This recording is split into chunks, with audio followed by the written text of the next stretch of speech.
Okay, we have a 2004 Jeep Grand Cherokee with the 4-liter straight 6 engine. Check engine light's on. We're just going to scan it. We're going to see what pops up, and then we'll see what it's going to take to fix this thing. It's got about 170,000 miles on it, I think.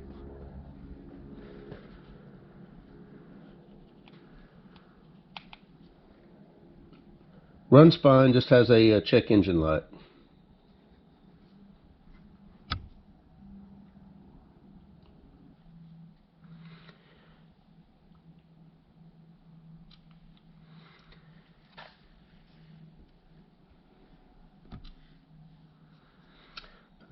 Diagnosis. We're just going to go ahead and do control unit, and we're just going to do powertrain. ECM. Read codes. Bank 2, sensor 1, auxin sensor heater circuit low. Okay, so we got a heater circuit. Now, whenever you see heater circuit, don't get that mixed up with thinking that the O2 sensor itself isn't doing its job as far as monitoring the oxygen level in the exhaust. This is just for the heater, and that is a P0051 is the code. I wonder,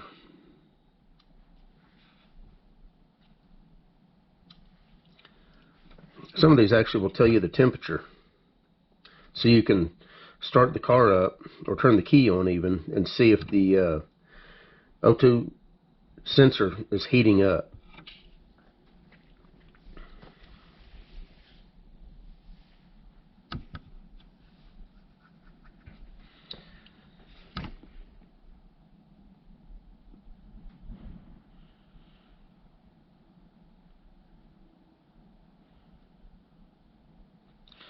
There's voltages.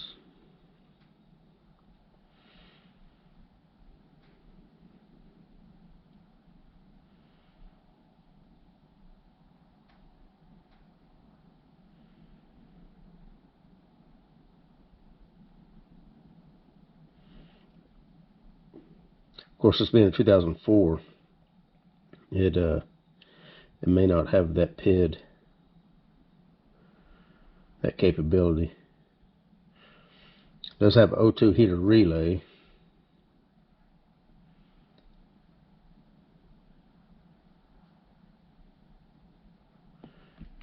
Okay, it does not have that capability. What else we got here? Let's see what kind of active test do we have.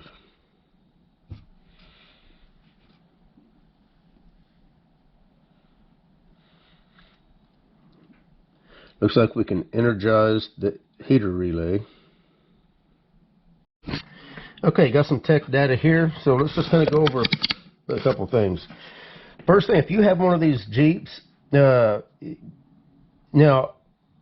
this Jeep was bought in Oklahoma, new. The owners of this vehicle own this vehicle new. But you got to be careful about this. Now, I'm pretty sure they bought this from a dealership in Oklahoma. But check this out. Grand Cherokees with the 4-liter engine have 2 different O2 sensor packages, Federal and California. The Federal package use just 1 upstream and 1 downstream. So there's going to be a total of 2 O2 sensors on a Federal vehicle. The California package splits the engine into 2 banks. Cylinders 1, 2, and 3 are bank 1. That's your forward 3 cylinders. Cylinders 4, 5, and 6 are bank 2. That's your aft 3 cylinders. Each with their own up and downstream sensors and catalyst. So there's going to be 4, which this vehicle has. This vehicle has 4 O2 sensors, even though it was bought in Oklahoma, new. So the dealer must have got this vehicle from a California dealer, I'm assuming, because this vehicle technically should only have 2. If it was manufactured and was originally meant to be sent to Oklahoma for sale, it should not have the California package.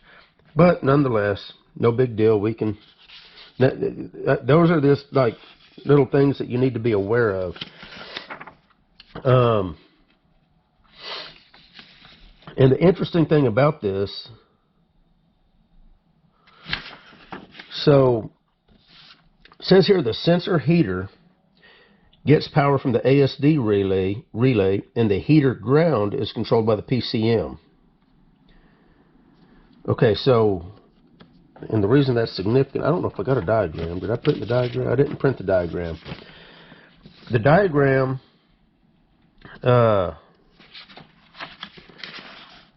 okay, so the O2 sensor heater relay only controls the downstream O2 sensors. The ASD relay controls the upstream.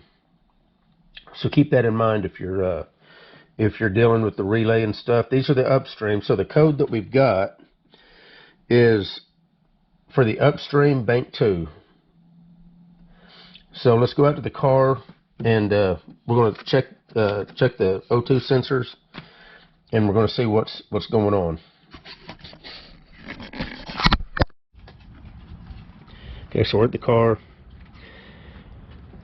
This is the connector for one O2 sensor, which is the bank 1, which is the forward, the first 3 cylinders of the engines, bank 1. This is for the upstream or sensor 1 on bank 1. Bank 2 is the aft 3 cylinders.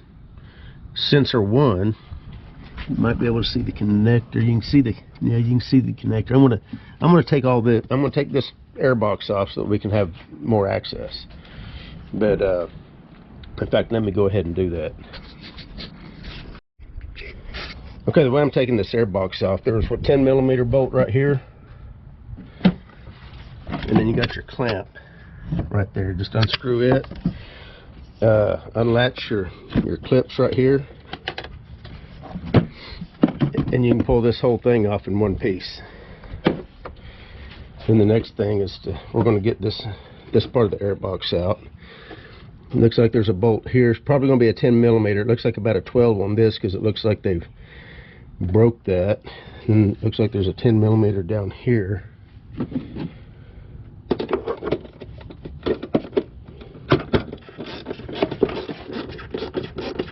And I think this whole box right here is going to come out, and that's going to give us access to both these O2 sensors, I think.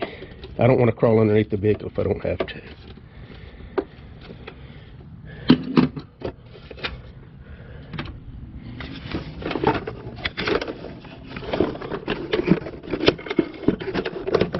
There we go.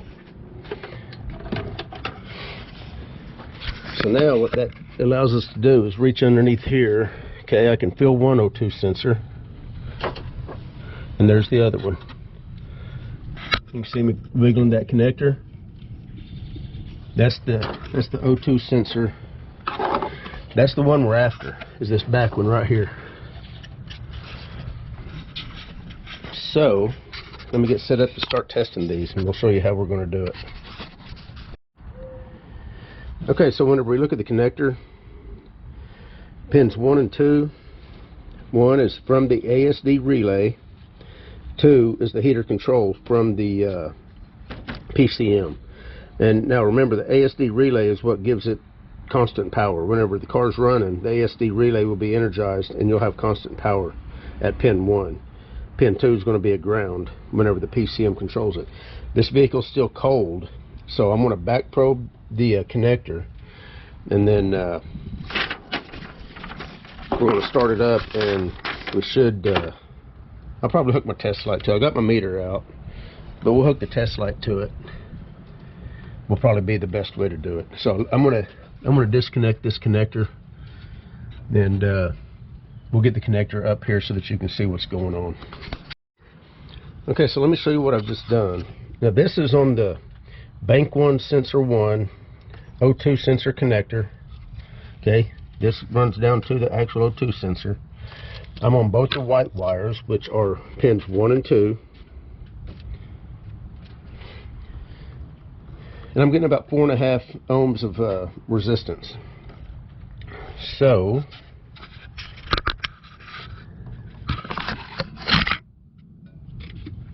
let's go ahead and hook the meter to the suspected bad O2 sensor. Okay, we're hooked up and it's wide open. So that already tells you that the O2 sensor is definitely bad, which is probably what's going to be wrong with this car. But we also want to make sure that the computer is able to control it. So we're going to back probe right here. We're going to hook our meter up, start the car up, and we should get about 14 volts whenever it's running. So let me get that done. Now, anytime you're back probing connectors, you want to make sure that you don't touch your, if you're using T-pins, you don't want to touch the T-pins together. So what I like to do is I'm going to back probe the back of this connector with one T-pin, and then I'm just going to clip onto the pin, the adjacent pin, with the other one. Now I like to use these because you're able to real easily just clip one there, and then I'm going to come into the front and I'm going to clip off to the other pin, and that way you don't get your T-pins crossed and touching whenever you apply power. So let's go ahead and start the car up, and hopefully this display will read 14 volts.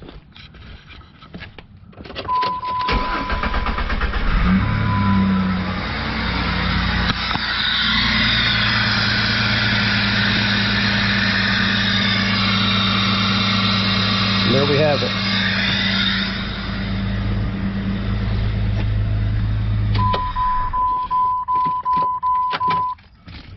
So that's a confirmed bad O2 sensor. We confirmed that the O2 sensor is definitely bad, and that the computer is indeed able to control the O2 sensor. So now the next step is to change the O2 sensor. Let's see, I'm going to go ahead and plug this one in.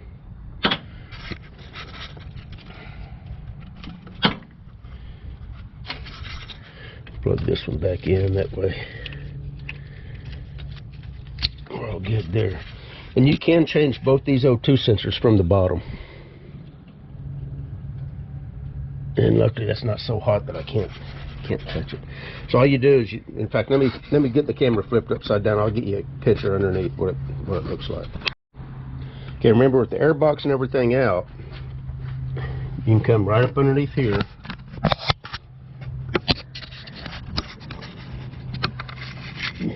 Here's your sensor 1, bank 1. Then right here is sensor 1, bank 2. And hopefully I can't really see the camera.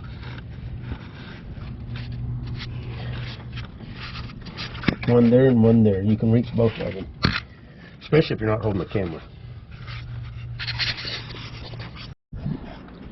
Okay, I got the new O2 sensor. I'm just going to go ahead and check it to make sure that it's good. We're getting 4.5 ohms, which is about what we got on the good one that's on the engine. And so now it's just a matter of getting it in. I think I can get straight on it with a regular wrench, as long as they're not too tight, and we'll see how that goes. Now I'm going to try to position the camera to where you'll be able to maybe see. There's no guarantee. I'm doing this by feel, and I'm trying to hold the camera at the same time. Okay, I think we got that one broke loose. Hopefully you're able to see this. I don't know if you are or not. I can't see the camera.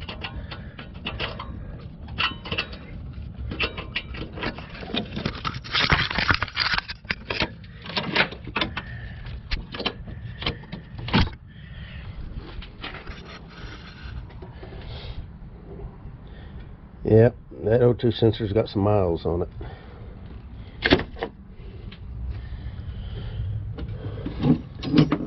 And if you don't already know, you don't want to contaminate the end of the sensor.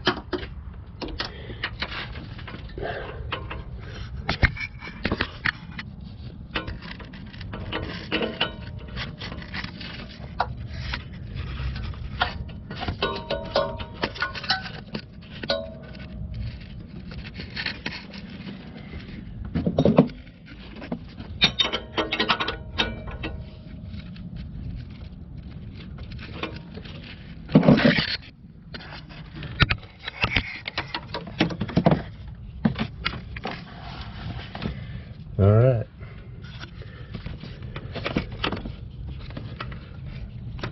And we have to set the camera down for a second.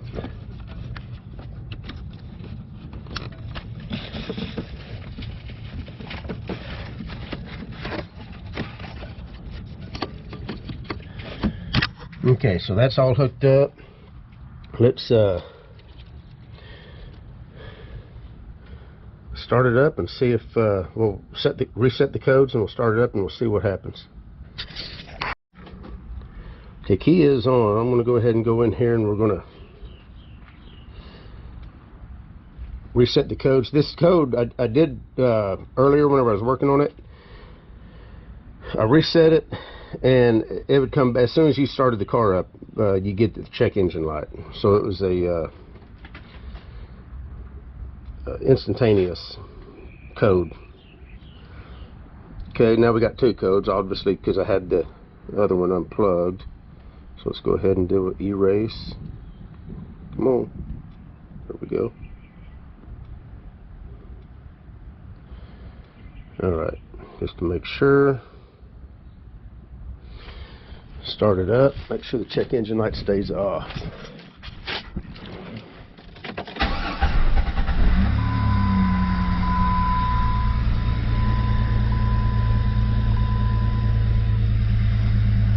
It's got about 160,000 miles. Alright, let's go ahead and put this thing all together. So that's it. That was a confirmed bad O2 sensor heater circuit. Got a new O2 sensor in there. So that should fix this car up. Now it's just a matter of putting the airbox back together and we're done. And we did not have to crawl under the car. I see a lot of people changing these. The bottom ones are easy enough to get underneath the car. In fact, you can see the downstream. You can see one downstream O2 sensor right there. That one you want to get underneath the car. But the two up here, no reason to crawl under the car for those.